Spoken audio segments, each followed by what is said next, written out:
Hi, I'm Michael Chabon. My latest book is called Telegraph Avenue and takes its title from the quintessential East Bay Avenue that runs from downtown Oakland to the campus of the University of California at Berkeley. The action takes place over the course of a couple weeks at the end of the summer of 2004 as everything changes for these two families, a black family and a white family.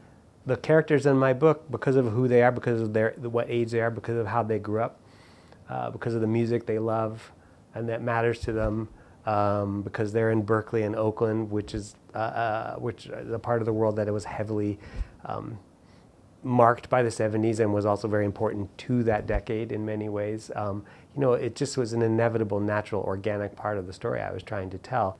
I'm a product of the 70s. I was born in '63, so I did my early years in the 60s, but I really did come of age and come of consciousness and begin to puzzle out and piece together an understanding of the world in the 1970s. And that was a time,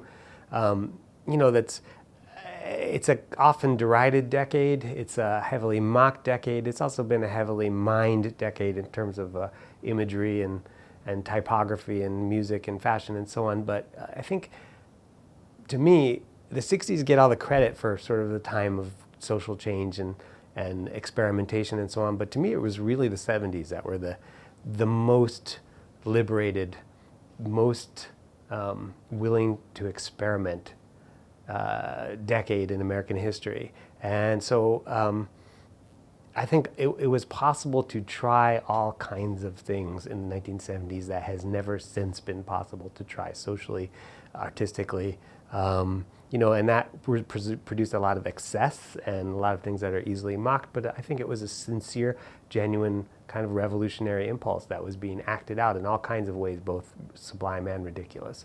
And that sense of willingness to try and fail, I think it forms part of the core of who my characters are and how they understand the world. It just comes, with the territory of who they are and when they came of age.